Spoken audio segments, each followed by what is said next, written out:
Hi guys, just giving you a heads up on one of these leather strap cutters I bought from eBay. They're quite cheap, at about, I think I paid about £9.50 for it. It's probably about $7.50. And I see people complaining that the quality's not good and they don't really work properly, so I thought I'd buy myself one and have a look. So here we have it. Yeah, it's quite a nice quality item in my opinion. So I just thought I'd show you really. I've had a good look at it and I'll show you what the problem is with these cheap ones. The actual quality itself is quite nice. Instead of having T-nuts inserted in these things, they've actually got proper threaded inserts in here, which are much nicer quality really than these expensive ones that you buy. Now the big problem is when you adjust this up and down to whatever width you want, you adjust the back end here to the width of leather that you want, which should correspond with the front, as you can see pretty much. It'll say that's it, so that's the width you want. Check it with your leather, that's fine. But the problem is when you go to tighten down to the width that you want, you'll find that is not closed, so you can't put the leather in there anymore.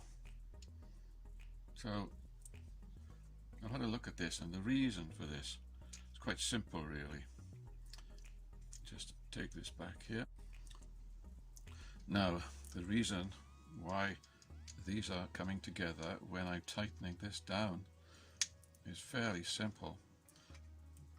If you look into there, you'll see that we have radiused corners, whereas on the proper leather strap cutter that you can get from the United States, these corners should be sharp. Consequently, when you're trying to tighten down,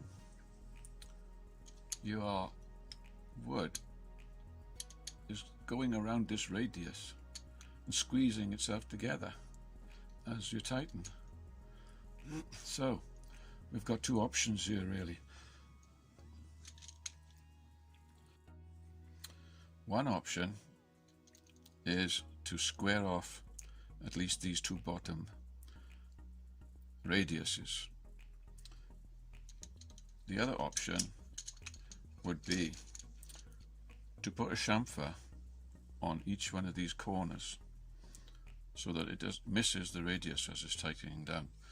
Now what we've got here is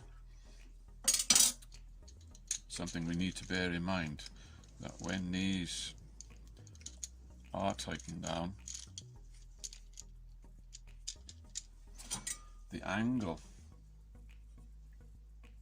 on there is very, very slightly out of square. It's running up slightly, and the reason for that is so that when you're going through the leather, it stops the leather pushing away. So rather than risk losing the integrity of this angle, what I'm going to do is go for the other option. I'm going to chamfer that and chamfer that and try again. While I'm at it, I'm also going to put a chamfer on this edge here, because this edge should have a chamfer on it so that when the leather starts to come through, it won't get stuck or catch on this here. It won't get, put it on the camera here, it won't get stuck on this edge because the chamfer will push it away. So I'll just put these chamfers on and we'll see how we do. Okay, so I'm back and here we are. What I've done is I've put this little chamfer on this edge here just to push so the leather doesn't catch as it goes through. I've put a chamfer on the bottoms of this wood, one on each side, and so Now, hopefully,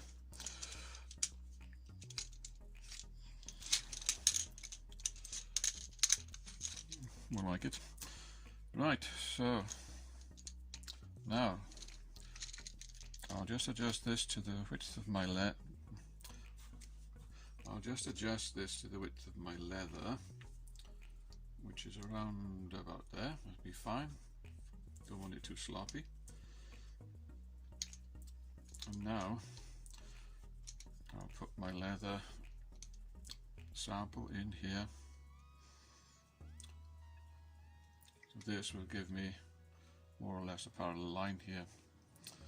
So now we'll adjust it to what we want. Say for instance it's 1 inch, which is just there.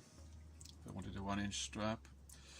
Now what I need to do, just tighten this down. It's nice and tight, and as you can see, we've now got the width holding. Now the leather can go in and be cut, no problem. So hopefully that helps you out a bit, because to get the more expensive one doesn't seem a lot of point when this one is just as good quality, and all I need to do is actually just put these couple of chamfers on there and it's done. That's it for now. Bye now.